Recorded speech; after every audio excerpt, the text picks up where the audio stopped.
Roscoe. Jason, nice to meet you. Richard. Game design.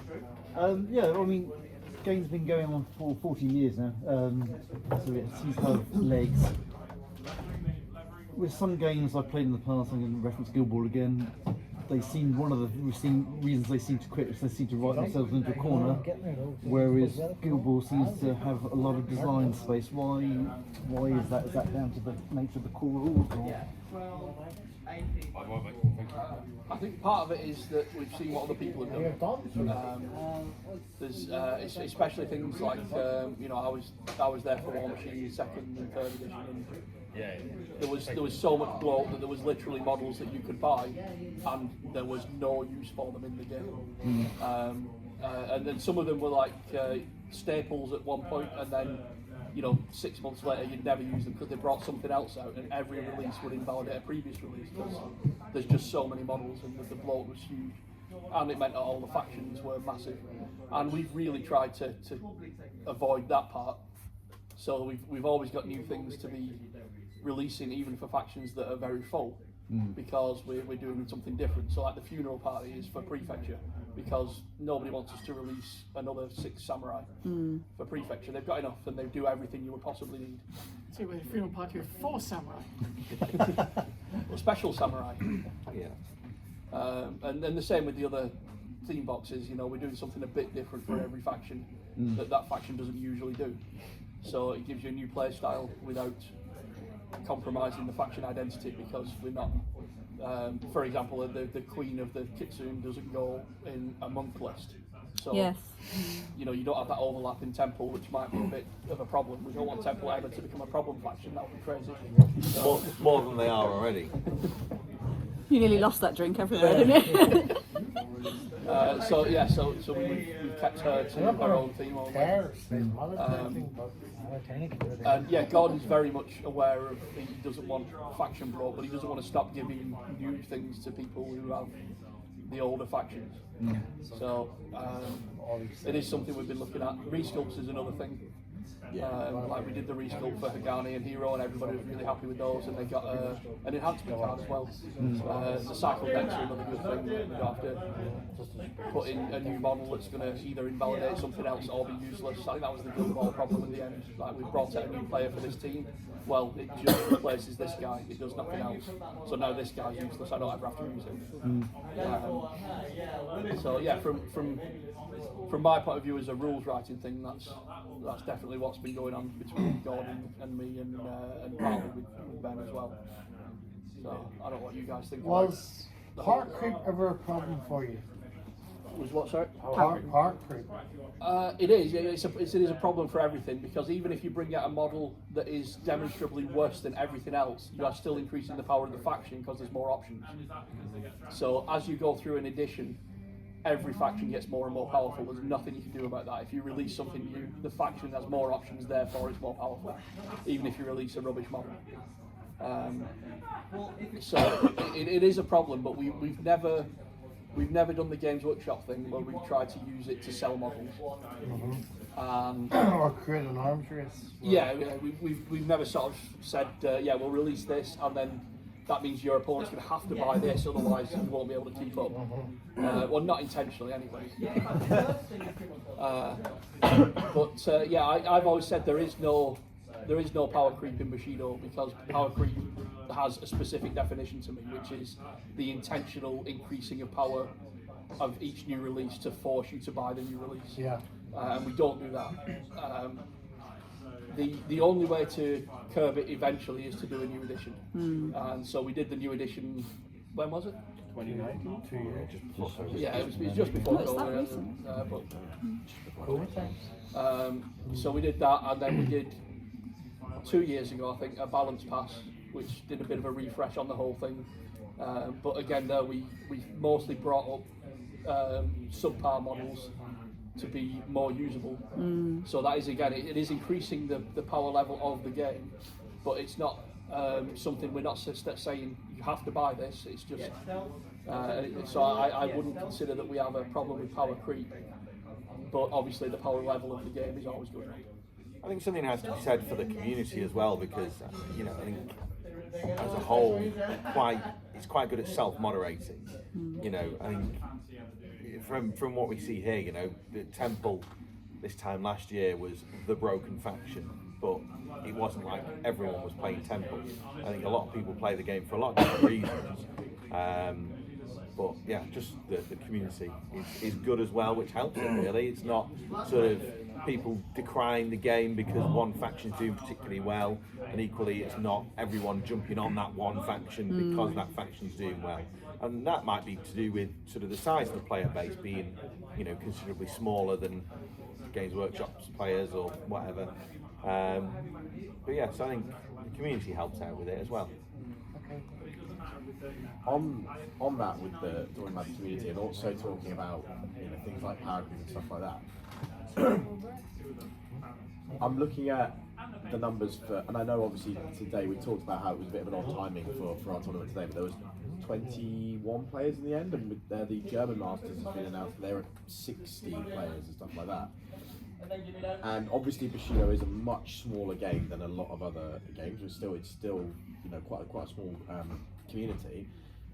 Is there a sort of a desire from GCT to grow it in any significant way, or are you happy with the scale it's at now, or are you happy just for natural, hopeful small growth? Because You've got to really think about who you're asking that question to, because individual members of GCT will give you very different answers. Now we can go across the line. So Ben will say GCT is more interested in, we have a cool idea, we want to make it. yeah, And he's much less concerned about like growth. Yeah, I respect He's that. had a long rant on Discord Yeah. on the nature of GCTs. well, don't tell him I asked them. Yeah, of sort The of, video says otherwise. Don't send it to him. I was going to put it I on mean, YouTube. not wanting to speak for other people, but I've had conversations with Gordon about this.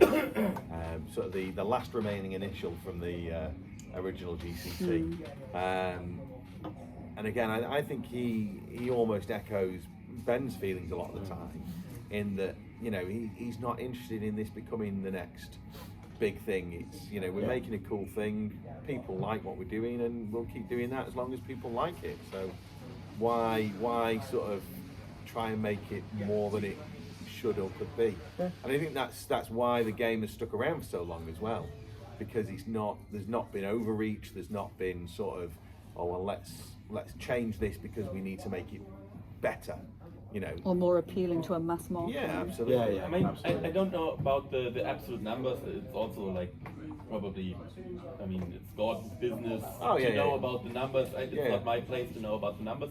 But I think the real big jump in player numbers was end of 2020.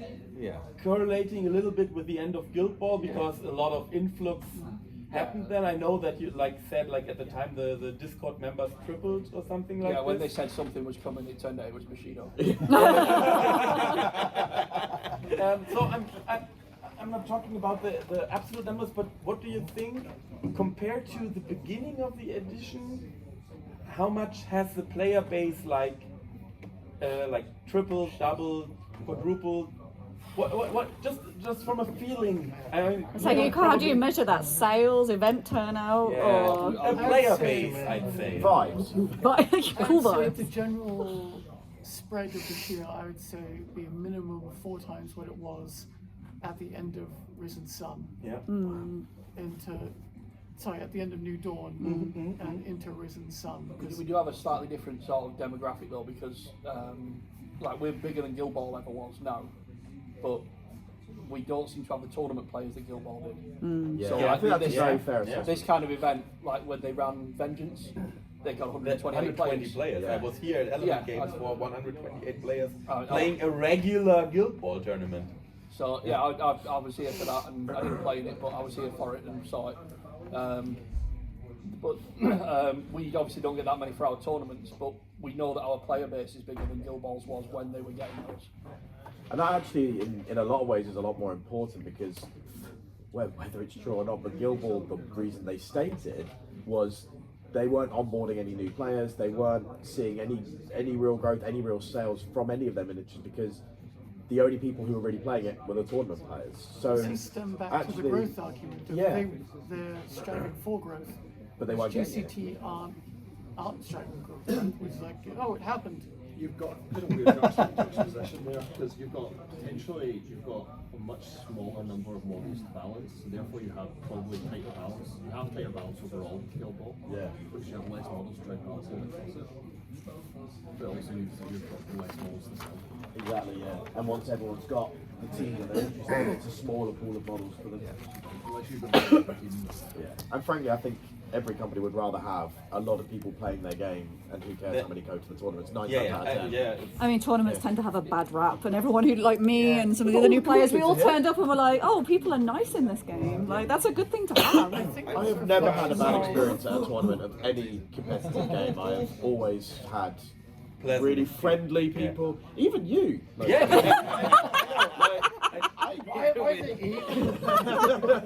I was completely annihilated in that game, but it was lovely. I had a nice time while it happened. I think this is a reflection of like Bushido's melee mechanic, ideally, because it forces you to interact with your opponent. So, because you have forced interaction with your opponent, you establish essentially the social contract with your opponent. Whereas, let's say we play turns.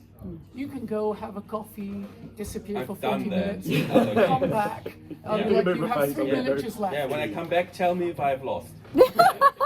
Kings of War. But it's the point is you're always playing, and that's really nice. You did nothing in your opponent's turn. And I think one of the key sort of indicators for me that the game is doing well is when we go to a show and we sell out 2-player starter sets, and it happens a lot. You know, be that we've not brought enough stock, or you know, I don't know. But sometimes you bring models you're not supposed to, so you even it out. Well, yeah, true. It's, yeah, but yeah, it's a good thing, and you know, like Adepticon last year, we had a queue out the booth for a couple of hours on the first morning. Which is great to see. We felt like such assholes to the neighbours. Yeah. Don't worry about your booth. It's our queue blocking. Yeah, but we'll keep doing what we're doing, and hopefully the game continues for another 15, 30 more years. Days. At least. I have a question. I mean, I know my answer to the question. I'd like your opinion on the importance of physical cards. App-Man has a question. My personal position is, if I could get rid of them, I would. I think that's Gordon's position, but that's because he hates having to reprint anything. We have ridiculous problems with supply from them, and they keep changing their minds on various things. We had an issue even just with the last stuff we sent off, where they literally said we need to have it this many cards in the box, and then when he went and made the order, they were like, oh no, we've changed it now, it's this many cards, and it's like, that's not helpful. And I had to literally write 3 cards for a box in a day. Oh my god. I think as long as you have all of the cards available in an easy to access resource and a very user-friendly app, so that when people buy a box or they know what they can just stick the stuff together, look on the app and go, this is how this model works, and I can play it straight away. So they don't have to go home and print out a card. As long as you have that, I think you can get rid of it. I think because then people I think if you're going to do that, you need like a QR code in the blister that links you to the app, to a guide, to something.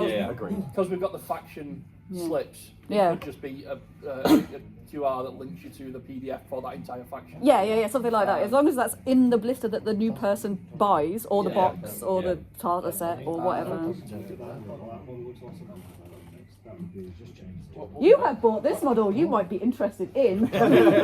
So that's, I'm going to say this now and everybody will laugh, but the new website, the new website will be better for that kind of thing. But yeah, I do think that we're moving towards, as an industry, towards getting rid of cards. They were a fad. They're logistically a problem. A mere 25 years. I'm just concerned that no one's asked the question, what's coming first, Ken or the new website? Yeah, probably. Yeah. since you raised the new website, actually, maybe I'll just what's The status. So what's going on there, Jason? Coming soon. Coming soon. It is still coming soon. I've been invited to 4 meetings about the new website. Literally none of them actually happened. So that's as much as I know. Is there a specific developer doing it, or is it something you're doing as a company using your own skills? With I it, just or- asked a homeless man to do it, didn't we? Just said, a hobo, will you do a website for us? And he said, yeah. He had a big cardboard sign saying, "Will the code for food." Code for alcohol. Yeah. I do know we had a quick preview of a website that was actually laid out all the pages in a giant graphic. Oh, Jesus And we were Christ. supposed to look through it and find stuff wrong with it, of which there was a lot. But since that, and that was a long ass time ago now, I honestly no idea. Between that and the campaign book, these are not memes. We are actually working on them. They Prove should it. happen. I should have brought it. I've literally got a manuscript printed out of the There's a campaign book. manuscript. You don't live far right, head. Go on. I mean, you're probably the wrong person to address for that because it's not. It is. It's more of a goal. Yeah, but Yeah. I think the new website and the campaign book are the two most important developments we need. Yeah. Website first, please. I think these are really because like you said, Bushido is not really. I mean, it's a very good tournament game, but it's not about the tournament crowd. It's about people liking thematic games with a good rules, set. And the law book is what would bring the law and campaign book is what would bring in or revive a lot of people that basically hibernate Bushido because they've played it in the past or whatever, and they have an interest, and that I think could increase the player base in a natural way. Even for tournaments, since I started taking over for running all the tournaments, we've tried to put more and more other stuff in. So, for example, the first thing I did was I said I want all my new tournaments to have a new short story for every scenario. We don't have them this time, but usually that's something we do. Or we progress that all the way up to the point where the winners and losers are voting or deciding which new scenario. We're looking for that kind of venue. So for what year was it? 2020? No, this year they're going to do it this year. This Bushido. I think it'd be late. I've got the video now. They did so- say 2025 off camera. It's something that every time we go to Games Expo, I get really jazzed for, and then kind of get back to actual real life and struggle to get plans in place. But yeah, I think 2026, I could see it as being a bit of a bigger thing. And you know, recorded a podcast and we had a bit of a chat about it there. And in my eyes, I would see it as the first year. It would be something like this in a hotel, just a tournament over 2 days. You know, we've got the space there for casual gaming, whatever. We can do a few seminars and chats, and we'll get Ben down. He can go through some of the sculpting stuff, and get Gordon up, and he can go through some of the stuff that he's doing and the direction of the game, and try and get as many sort of GCT people there as we can. Like panel, like Like a few panel. panels. Yeah, absolutely, absolutely. So this is the three things today are literally like a dry run to see Yeah. what we can do around a tournament. Cosplay contest. The cosplay contest, yeah. But I think it needs to start. It needs to start small again. Yeah, Think about absolutely. the overreach. We don't want to sort of say, oh, you know, this is a 4-day convention of Oh, Bushido no. gaming. No. And, you know, you build it as Even a 1 day is better than that. you know, having the venue available on the Friday evening for casual gaming, Yeah. Saturday and Sunday, and you know, all in one place. And then the next year, you can maybe introduce something whereby, you know, you've got the Grandmasters, and maybe you play 4 games on day 1, and then the top 8 cut to fight out with the Grandmasters, and then the rest of the field go into a narrative tournament or narrative event. Where they're deciding the fate of the universe, or you know, Everything. but you know, give it some value, not just oh well, you've not qualified, you know, just go and play some games over there. and then kind of try and build it out from there, really. I think we talked, when we were talking about the idea of Bushido Con, we talked about the Arc World Weekender, and Arc World is a very small game, and I think their Weekender was, I think, at most 20 odd people, and that was just 2 days. Come hang out. There's games. They talked about sculpting. They talked about the lore, and it was mostly just friendly stuff. Now, obviously, it's not a tournament game as well. So, like, even something like what Andy did at UK Games Expo, that wasn't you, right? The campaigning thing. The campaigning thing, the breaking of the games, that kind of thing, which is kind of a tournament, also kind of a narrative thing, like something like that. Would that over a weekend? That's a good question, actually, and obviously this is only a very small sort of demographic. Would you prefer, like a Bushido Con event, would you prefer it to be sort of a flagship Grandmasters event where the best of the best from around the world can come and fight out for the sort of the best player in Bushido, or would you prefer it to be sort of a more fun narrative weekend away where you're not? I would say you're asking a bunch of tournament players, but I would prefer the That's a narrative. very reluctant reply there. What was it? Needs a better book. Sweaty, hardcore. Right, it's 4 Dissension against 4 Temple. I feel you. So I was just saying, I think we get more people turn up for narrative than for flagship. Yeah, That's exactly what Esme was saying, and I think also the thing about something like that is you're going to immerse yourself in the game, to meet people, to learn about things you wouldn't normally, like doing things with sculptors, with painters, with whatever. But and I think if you're just there to play 6 rounds in 2 days and get through it, you're not getting that same experience. And by the evening you're so frazzled. But also if it's narrative, it's like, oh, bring a friend, they might like the game and they can talk about it, and not like I'm going to a sweaty tournament and they're like I'm out. Like can have a little family-friendly area with Bushido plushes and the furries. All right. Yeah, okay. That gives food for thought. It's obviously in a small group, but so I know Matt's, yeah, absolutely. Matt's got a long list of questions. We've covered a few of them already. Barry specifically wanted to know: is she Enos from either the past or the future? Master Is Master Shi? Is he Master Enos from the past Are or the they future? Master Enos from either the past or the future? Was that the idea? I Well, don't know. the thing is, Not time my is an question. irrelevant concept to. Well, It's very World of Warcraft. That sounds like the Bronze Dragonfly. But originally, Master Shi was going to be Ikusa's twin sister, but I don't think it is anymore. Twins are an important thing in folklore and things like that. So, if you notice, we've got a few twins, and they're all sort of important in their sort of faction or whatever it is. In the temple, we've got the middle twins, which is Kenko and Yumi, and they're sort of the monks who are about to take over leadership positions. And then we've got And one of them is Yumi.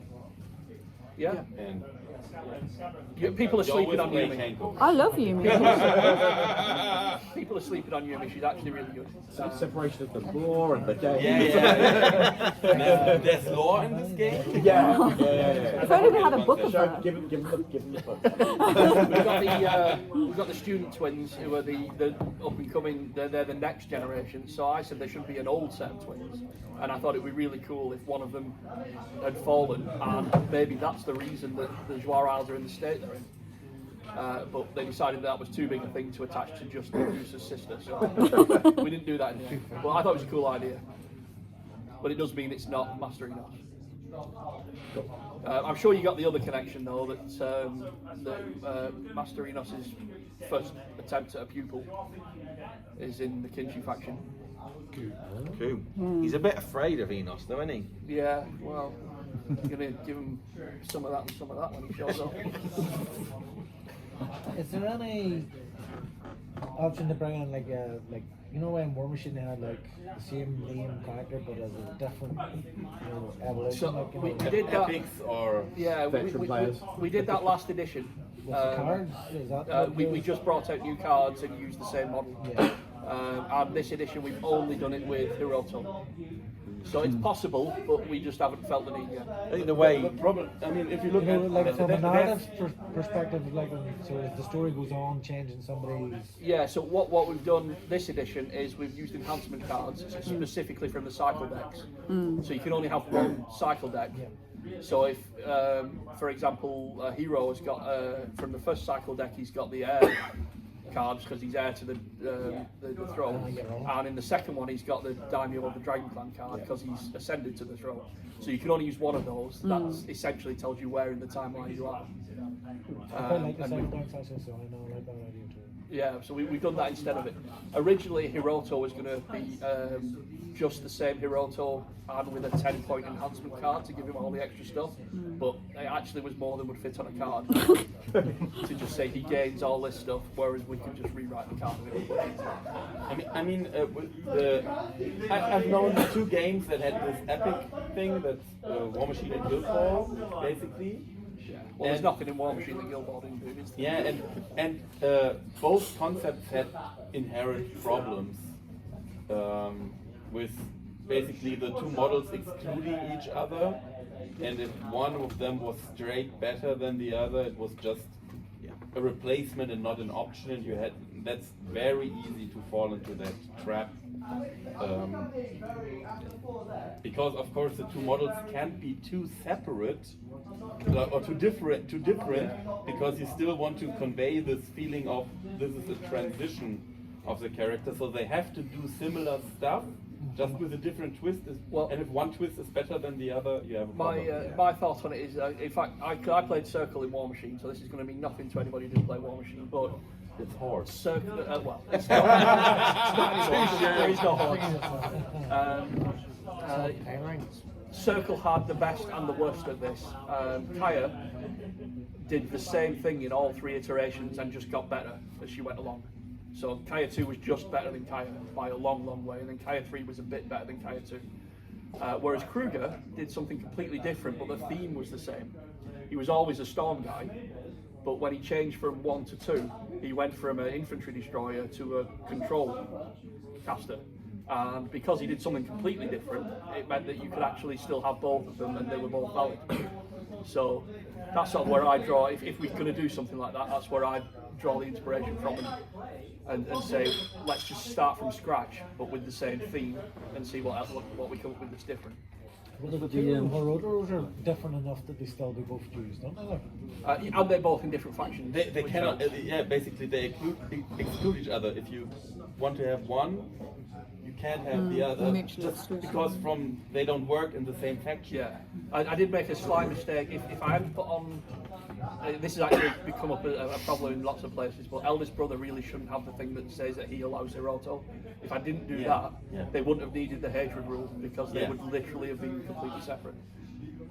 But never mind, it's fine now. We've got Hiroto in Condensho, so I'll have to play that.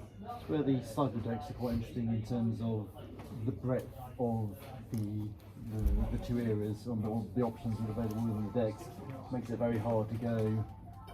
The cycle deck is definitely better than the other because, as we see in tournaments, both cycle decks are played, not necessarily by all factions.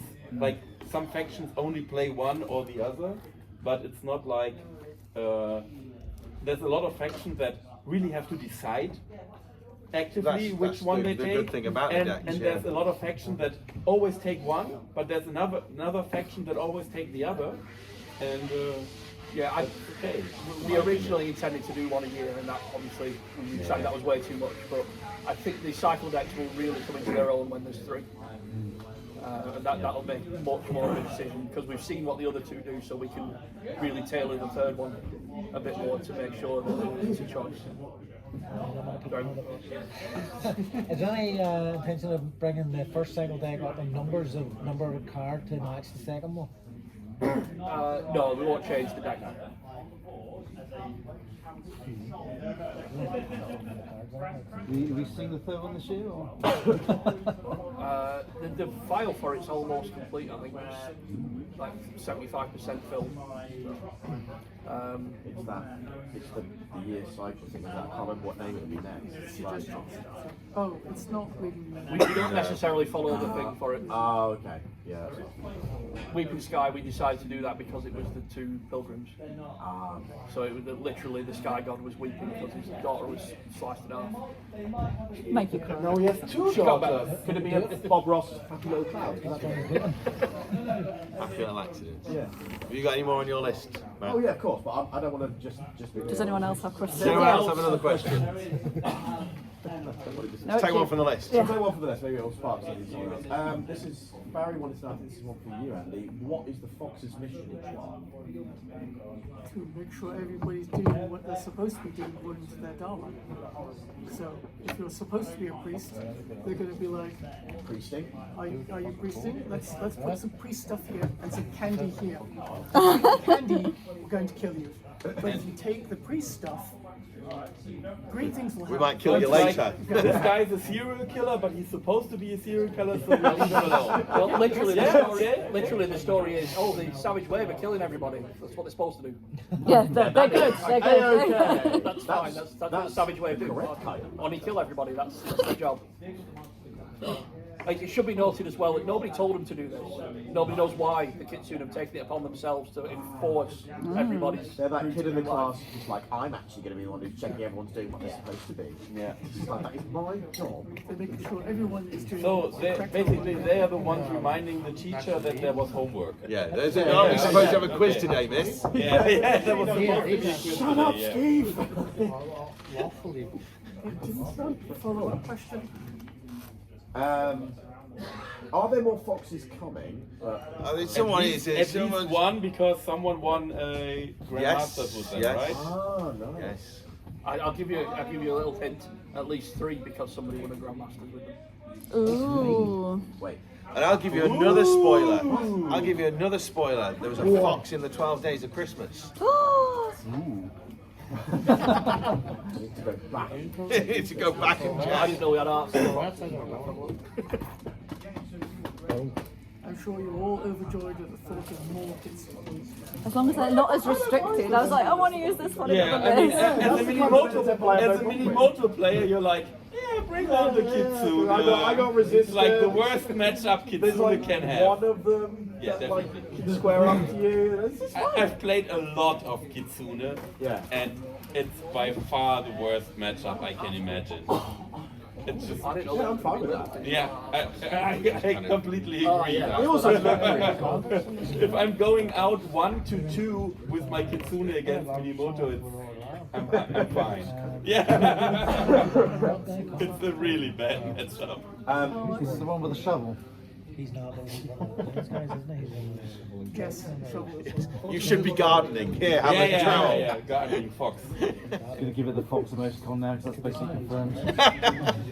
Yeah, my vote in.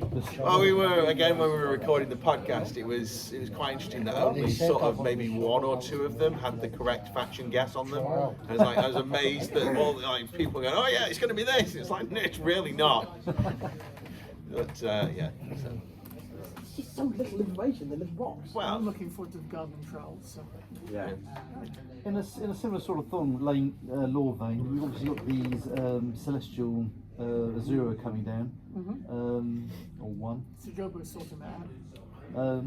Oh, so Shidobo thing, is there something that's triggered that, or They, you can't discuss yet? Or? I mean, yes, because I was supposed to have written this story like months ago at this point. let's write it now. Okay, well, the story is Sujobo Write it down.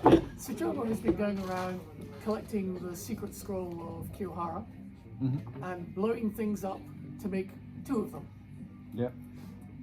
And he's done it twice now, once with the Pilgrims, once with someone else who's already in the game. You can figure that one out yourselves. And now he did that to the Spider Queen, so that's why we have the Awoken.